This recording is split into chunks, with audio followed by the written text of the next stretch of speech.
Hello everyone, स्वागत है आप सभी का आपके अपने यूट्यूब चैनल में। जैसा कि आप सभी साथियों को मालूम है, आईटीआई फर्स्ट ईयर का सीबीटी एग्जाम 28 जुलाई से 20 अगस्त के बीच में है। और आज के वीडियो में ITI first year electrician trade का मैं निमी एमसीक्यू क्वेश्चन लेकर आया हूं। और इस बार दोस्तों इलेक्ट्रीशियन के अंदर हमारा टारगेट है थ्योरी में 38 में से 38 क्वेश्चन सही करने का। तो अगर आपको भी थ्योरी के अंदर 38 में से 38 क्वेश्चन सही करना है तो इस वीडियो को बिना स्किप किए हुए लास्ट तक पूरा देखना। और साथ में पेपर इसमें से ही आएगा, तो पास होना है इलेक्ट्रीशियन फर्स्ट ईयर में तो सारे क्वेश्चन रट लो एग्जाम से पहले, क्योंकि यही पेपर पूछा जाएगा फर्स्ट ईयर का। तो चलिए वीडियो स्टार्ट करते हैं।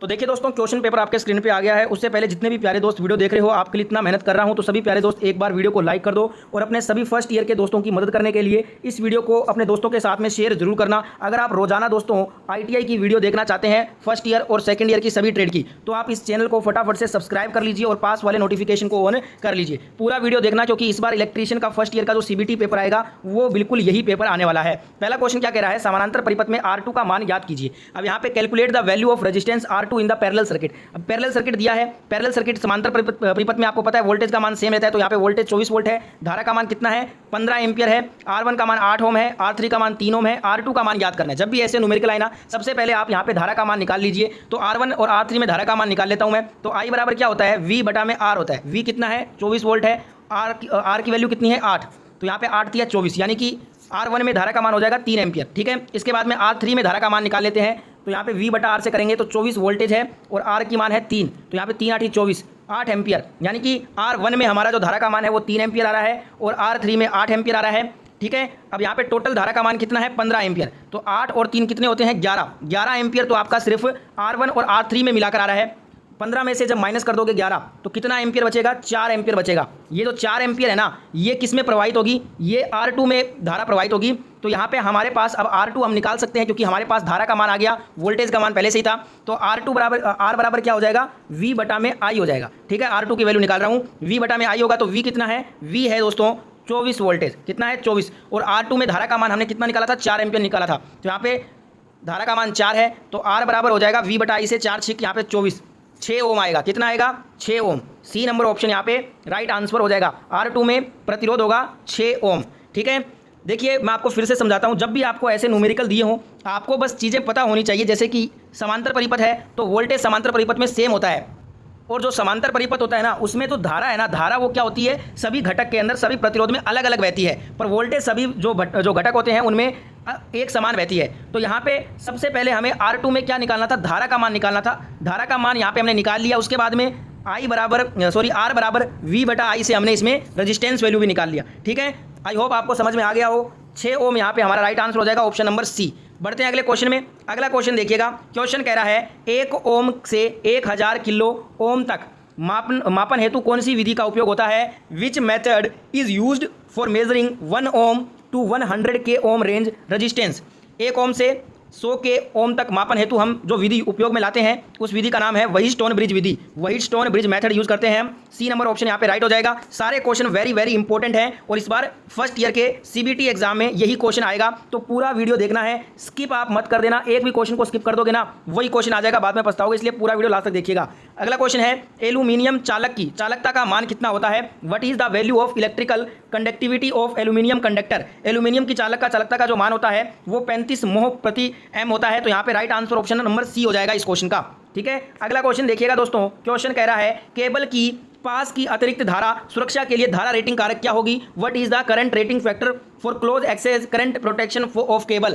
केबल की पास की अतिरिक्त धारा सुरक्षा के लिए धारा रेटिंग कारक होगी 1.23। कितनी हो जाएगी 1.23 हो जाएगी। सी नंबर ऑप्शन यहाँ पे राइट हो जाएगा। अगला क्वेश्चन देखेंगे, अधिक अतिरिक्त धारा सुरक्षा हेतु क्या उदाहरण है। What is the example of coarse excess current protection. अधिक अतिरिक्त धारा सुरक्षा हेतु उदाहरण हो जाएगा रीवायरेबल टाइप फ्यूज यूनिट, पुनः तार बांधने योग्य फ्यूज इकाई। ठीक है, तो यहाँ पे डी नंबर ऑप्शन आपका राइट आंसर होगा। नेक्स्ट क्वेश्चन देखिएगा दोस्तों। क्वेश्चन कह रहा है what is the full form of XLPE cable. XLPE का पूर्ण रूप क्या होता है। XLPE केबल का फुल फॉर्म होता है cross linked polyethylene. Cross linked polyethylene ये होता है XLPE का फुल फॉर्म। तो यहाँ पे सी नंबर ऑप्शन हमारा राइट आंसर हो जाएगा। ठीक है, नेक्स्ट क्वेश्चन देख लेते हैं। अगला क्वेश्चन क्या कहता है, सीट के सिरों को मोड़ने हेतु किस प्रकार की नोच का प्रयोग किया जाता है।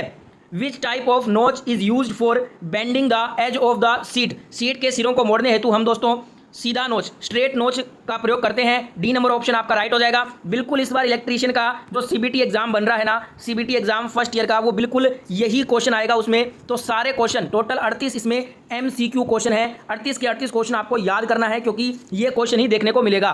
क्वेश्चन देखिएगा अगला, 32 एम्पियर रेटेड केबल की धारा वहन क्षमता क्या होगी यदि इस पुनः तार बांधने योग्य फ्यूज से सुरक्षित किया गया हो। 32 एम्पियर रेटेड केबल की धारा वहन क्षमता होगी 26 एम्पियर। कितनी होगी? 26 एम्पियर। याद कर लीजिएगा, 26 एम्पियर होगी। राइट आंसर ऑप्शन सी हो जाएगा। ठीक है, अगला क्वेश्चन देखिएगा, जंक्शन बॉक्स में किस प्रकार के तारों के जोड़ पाए जाते हैं? विच type of wire joint is found in the junction box? Junction box में जो आपका रेट टेल जोड़ होता है ना, रेट टेल जोड़ पाया जाता है। तो यहाँ पे सी नंबर ऑप्शन बिल्कुल राइट हो जाएगा। अगला क्वेश्चन देखिएगा, क्वेश्चन है इस जोड़ का नाम बताओ। What is the name of the joint? यहाँ पे ये जो जोड़ दिया गया है डायग्राम में, इसका नाम बताना है। तो अगर आपने अच्छे से देखा होगा ये डायग्राम किताब में, तो इसको बोलते हैं मेरिट जोड़। कौन सा बोलते हैं? मेरिट जॉइंट बोलते हैं। ए नंबर ऑप्शन यहाँ पे राइट हो जाएगा। फटाफट से सारे क्वेश्चन कवर करेंगे, टाइम आपके एग्जाम में काफी कम बचा है। अब अगला क्वेश्चन है, क्या होता है यदि वोल्ट मीटर को एमीटर की तरह जोड़ा जाए? What happens to the voltmeter if it is connected as an ammeter?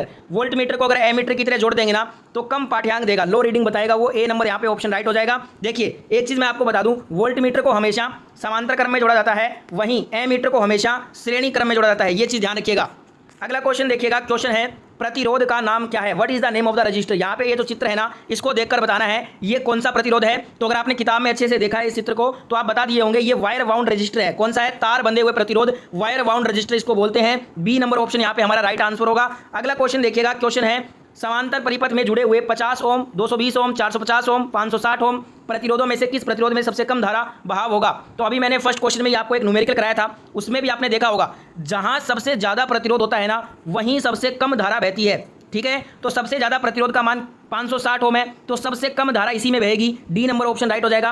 अगर आपसे पूछ लेता इनमें से सबसे ज्यादा धारा किस में बहेगी, तो ध्यान रखिएगा 50 ओम में सबसे ज्यादा धारा बहेगी और 560 ओम में सबसे कम धारा बहेगी, क्योंकि जो सबसे बड़ा प्रतिरोध होता है उसमें सबसे कम धारा बहती है, जो सबसे छोटा प्रतिरोध होता है उसमें सबसे ज्यादा धारा बहती है। ये ट्रिक आप याद रखिएगा, आपको बहुत काम आएगा। डी नंबर ऑप्शन यहाँ पे राइट आंसर हो जाएगा। अगला क्वेश्चन क्या कहता है? क्वेश्चन है विद्युत वाहक बल याद करने हेतु किस सूत्र का उपयोग करते हैं? वेरी वेरी इंपॉर्टेंट क्वेश्चन है। फॉर्मूले वाले सारे क्वेश्चन इंपॉर्टेंट होते हैं। What formula is used to find electromotive force EMF? EMF को ज्ञात करने के लिए जो हम सूत्र यूज करते हैं वो होता है potential difference plus voltage drop. EMF बराबर क्या आता है? एक तो आता है हमारा पीडी यानी कि पोटेंशियल डिफरेंस प्लस वीडी यानी कि वोल्टेज ड्रॉप। ठीक है, ये फॉर्मूला आपको याद रखना है, एग्जाम में आएगा। बी नंबर ऑप्शन यहाँ पे राइट आंसर हो जाएगा। नेक्स्ट क्वेश्चन देखेंगे। क्वेश्चन कहता है एल्यूमिनियम चालकों को सोल्डर करने हेतु किस प्रकार के सोल्डरिंग फ्लक्स का प्रयोग किया जाता है? Which type of soldering flux is used for soldering aluminium conductors? Aluminium चालकों को सोल्डर करने हेतु हम जो सोल्डरिंग फ्लक्स का यूज करते हैं उसका नाम होता है, ये है दोस्तों केरल लाइट सोल्डरिंग।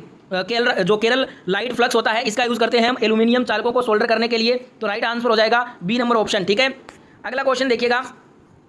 क्वेश्चन है कि उत्पादन संयंत्रों में किस प्रकार की केबल बिछाने की विधि का प्रयोग होता है? Which cable laying method is use in generation station? उत्पादन संयंत्रों में जो केबल बिछाने की विधि है ना, वो दोस्तों हवा में रैक्स इन एयर विधि का प्रयोग होता है केबल बिछाने के लिए उत्पादन संयंत्रों में। बी नंबर ऑप्शन यहाँ पे राइट हो जाएगा। अगला क्वेश्चन देखेंगे। क्वेश्चन है चेन ड्रिलिंग के बाद धातुओं को अलग करने हेतु किस प्रकार की छेनी का प्रयोग किया जाता है? Which type of chisel is used for separating metals after chain drilling? Chain drilling के बाद धातुओं को अलग करने हेतु हम जो छेनी यूज करते हैं वो वेब चीजल होती है, जालीदार छेनी जिसको बोलते हैं। बी नंबर ऑप्शन यहाँ पे राइट आंसर हो जाएगा। नेक्स्ट क्वेश्चन देखिएगा। क्वेश्चन आपके स्क्रीन पे है, बेल्टेड भूमिगत केबल में एक्स इंगित भाग का नाम बताइए। यहाँ पे जो एक्स वाला भाग है ना, इसका नाम बताना है। तो ये दोस्तों क्या है? ये आपका लेड शीथ है। क्या है? Lead sheath. C number option right हो जाएगा। अगला क्वेश्चन क्या कहता है? नियोन लैंप में विद्युत धारा का प्रभाव क्या कहलाता है? What is the effect of electro current on neon lamp? Neon lamp पे विद्युत धारा का जो प्रभाव होता है ना, इसे हम गैस आयनीकरण प्रभाव बोलते हैं। ठीक है, तो यहाँ पे गैस आयनीकरण प्रभाव करेक्ट हो जाएगा, डी नंबर ऑप्शन। अगला क्वेश्चन देखिएगा। क्वेश्चन है सीट मेटल में तेज मोड़ों हेतु किस प्रकार का स्टेक उपयोग किया जाता है? Which type of stake is use to for sharp bends in sheet metal? Sheet metal में हम दोस्तों यूज करते हैं हेचेड स्टेक। कौन सा स्टेक यूज करते हैं? हेचेड स्टेक। यहाँ पे बी नंबर ऑप्शन आपका राइट आंसर हो जाएगा। नेक्स्ट क्वेश्चन देखते हैं। क्वेश्चन आपके स्क्रीन पे क्वेश्चन देखिएगा। वाहनों की बॉडी के सुधार हेतु सोल्डरिंग की कौन सी विधि प्रयोग में लाई जाती है? Which method of soldering is use for repairing the vehicle body? वाहनों की बॉडी के सुधार हेतु हम जो सोल्डरिंग यूज करते हैं वो होती है ज्वाला के साथ soldering, soldering with flame. B number option यहाँ पे राइट हो जाएगा। अगला क्वेश्चन क्या कहता है? 200 वाट 240 वोल्ट के दो लैंप 240 वोल्ट आपूर्ति से श्रेणी में जुड़े हैं, तो कुल शक्ति ज्ञात करना है, यानी कि पी की वैल्यू हमें ज्ञात करनी है। तो देखिए सबसे पहले हम क्या कर लेंगे, धारा का मान निकाल लेंगे। धारा का मान होता है आई बराबर पी बटा में वी, यानी कि 200 वाट बटा में 240 वोल्ट। जब धारा का मान आ जाएगा तो हमारे पास पी का निकालने के लिए V इंटू आई करना है हमें, ठीक है। तो V का वैल्यू है, I का वैल्यू है, जब करोगे आंसर आएगा 100 वाट। 100 वाट, बी नंबर ऑप्शन राइट हो जाएगा। एक चीज़ बस ध्यान रखिएगा, इसने बोला है 2 लैंप लगे हैं और श्रेणी क्रम में है, तो श्रेणी क्रम में आपको मालूम होगा दोस्तों वोल्टेज खपत जो है ना दोनों में 120 वोल्टेज होगी अलग अलग, ये चीज़ ध्यान रखिएगा।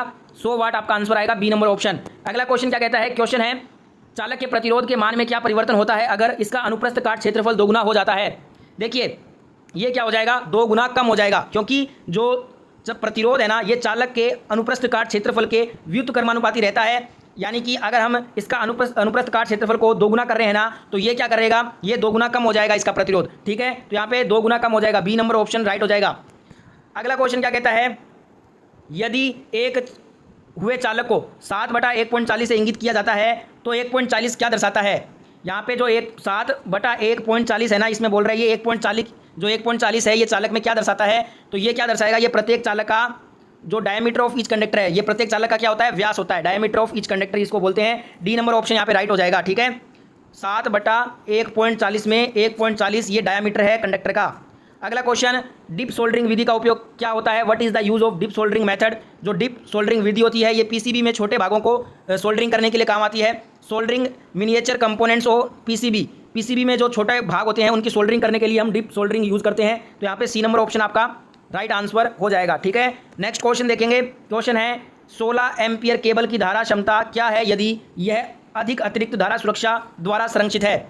तो इसकी हो जाएगी 13 एम्पियर। 16 एम्पियर केबल की धारा की जो क्षमता है वो 13 एम्पियर है यदि यह अधिक अतिरिक्त धारा सुरक्षा द्वारा संरक्षित है। तो यहाँ पे B number option 13 ampere right answer हो जाएगा।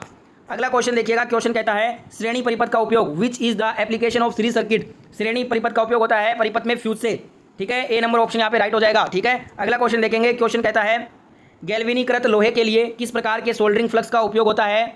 विच type of soldering flux is use for soldering galvanized iron. गैल्वेनीकृत लोहे के लिए हम दोस्तों यूज करते हैं हाइड्रोक्लोरिक एसिड, हाइड्रोक्लोरिक अम्ल फ्लक्स का यूज करते हैं। डी नंबर ऑप्शन यहाँ पे राइट हो जाएगा। नेक्स्ट क्वेश्चन देखिएगा, क्वेश्चन है ये वाला क्वेश्चन हो चुका है, शायद नहीं हुआ, SWG से तार का आकार मापने की परास। तो देखिए what is the possible range to measure the size of the wire in a standard wire gauge. जो SWG होता है ना, इसका फुल फॉर्म क्या होता है, स्टैंडर्ड वायर गेज इसका फुल फॉर्म होता है। और जो SWG है ना, ये तार के आकार को मापने में हम काम लेते हैं। और इसका जो माप साइज होता है वो 0 से 36 होता है। कितना होता है, 0 to 36। यहाँ पे राइट आंसर आपका डी हो जाएगा, ठीक है। नेक्स्ट क्वेश्चन देखते हैं। अगले क्वेश्चन में आपसे कह रहा है ब्रिटानिया टी जोड़ का क्या उपयोग होता है। What is the use of Britannia T joint. जो ब्रिटानिया टी जोड़ होता है ना, टी जॉइंट, इसको हम यूज करते हैं दोस्तों। मैं आपको बता दूं, इसका यूज होता है tapping the service connection from overhead lines, जो सिरोपरी लाइन से सेवा जुड़ाव हेतु जोड़ना, इसमें इसका यूज होता है ब्रिटानिया टी जोड़ का, ठीक है। तो यहाँ पे डी नंबर ऑप्शन को करेक्ट कर लीजिएगा। सारे क्वेश्चन वेरी वेरी इंपॉर्टेंट है और इस बार का इलेक्ट्रीशियन फर्स्ट ईयर का जो आपका CBT एग्जाम होगा उसमें ये क्वेश्चन ही आपको देखने को मिलेगा। तो सारे प्रश्न आपको याद करना है, एक भी क्वेश्चन को छोड़ना नहीं है। जो क्वेश्चन आप स्किप कर दोगे ना वही क्वेश्चन पेपर में आ जाएगा, ध्यान रखिएगा। इसलिए सारे क्वेश्चन आपको याद करना है। अगला क्वेश्चन क्या कहता है, गूथे हुए चालक का ठोस चालक की तुलना में क्या लाभ होता है। What is the advantage of standard conductor over solid conductor. गूथे हुए चालक का ठोस चालक की तुलना में लाभ ये होता है कि ये मोर फ्लेक्सिबल, अधिक लचीला होता है, ठीक है। B number option is the right answer. Next question आपके स्क्रीन पे है, क्वेश्चन देखिएगा, बैटरी की ध्रुवता जांचने के लिए किस प्रकार का मीटर प्रयोग में लाया जाता है। Which type of meter is use to test the polarity of battery. Battery की ध्रुवता को जांचने के लिए हम मूविंग कोयल वोल्ट मीटर, चल कुंडली वोल्ट मीटर का यूज करते हैं। B number option is the right answer. Next question आपके स्क्रीन पे है, केबल की अधिक अतिरिक्त धारा सुरक्षा के लिए धारा रेटिंग कारक कितनी होती है। केबल की अधिक अतिरिक्त धारा सुरक्षा के लिए धारा रेटिंग कारक होती है 0.81। कितनी होती है, 0.81 होती है। राइट आंसर ऑप्शन सी हो जाएगा इस क्वेश्चन का। नेक्स्ट क्वेश्चन आपके स्क्रीन पे आ गया है, क्वेश्चन देखिएगा। क्वेश्चन कहता है केबल के PVC कुचालक का क्या होगा यदि अत्यधिक धारा लंबे समय तक बहती है। What will happen to PVC insulation in cable carries excess current continuously for long period। देखिए PVC का फुल फॉर्म होता है पॉलीविनाइल क्लोराइड और ये दोस्तों राइट आंसर हो जाएगा D number option, insulation resistance decreases, इसका कुचालक प्रतिरोध घटेगा, ठीक है। डी नंबर ऑप्शन यहाँ पे राइट हो जाएगा। नेक्स्ट क्वेश्चन आपके स्क्रीन पे आ गया है, क्वेश्चन है कौन सा विद्युत उपकरण अधिक अतिरिक्त धारा संरक्षण करता है। Which electrical device is the course exercise current protection. जो आपका सबसे अधिक अतिरिक्त धारा संरक्षण करेगा वो रिवायरेबल फ्यूज करेगा, पुनः तार बांधने योग्य fuse. B number option is the right answer. Next question आपके स्क्रीन पे है, लकड़ी में कौन सा दोष इसकी शक्ति को कम करता है। Which defect in the timber is cause to reduce its strength, लकड़ी में जो दोष होता है ना उसको बोलते हैं इरेगुलरिटी का, जो अनियमितता का जो दोष होता है ना लकड़ी में, ये इसकी शक्ति को कम करता है। D number option is the right answer. Next question देखिएगा, सोल्डरिंग में ठंडे सोल्डर दोष का कारण क्या होता है? What is the cause for cold solder defect in soldering? Soldering में ठंडे सोल्डर दोष का कारण होता है इनसफिशिएंट हीटिंग, अपर्याप्त ऊष्मन ही सोल्डरिंग में ठंडे सोल्डर दोष का कारण होता है। B number option is the right answer. Next question है, लकड़ी की आंतरिक कटिंग के लिए किस प्रकार की वक्र कटिंग दस्ती आरी का प्रयोग किया जाता है? Which type of curve cutting hand so is used for internal cutting in would? तो इसमें हम दोस्तों की होल सो यानी कि की होल आरी का यूज करते हैं। बी नंबर ऑप्शन राइट हो जाएगा। तो दोस्तों ये था हमारा 38 MCQ 38 MCQ क्वेश्चन का, इलेक्ट्रीशियन क्वेश्चन का पेपर, जो कि इस बार फर्स्ट ईयर का जो CBT पेपर पूछा जाएगा फर्स्ट ईयर का, उसमें यही क्वेश्चन आने वाला है। अगर आपने पूरा वीडियो देख लिया है और सारे प्रश्न आपने याद कर लिए है ना, तो आप अच्छे नंबर से पास हो जाओगे इलेक्ट्रीशियन फर्स्ट ईयर में। वीडियो कैसा लगा कमेंट करके बताइएगा, फीडबैक जरूर दीजिएगा। आई होप वीडियो अच्छा लगा, लाइक शेयर सब्सक्राइब कर देना। मैं मिलता हूँ नेक्स्ट वीडियो में। जय हिंद, वंदे मातरम।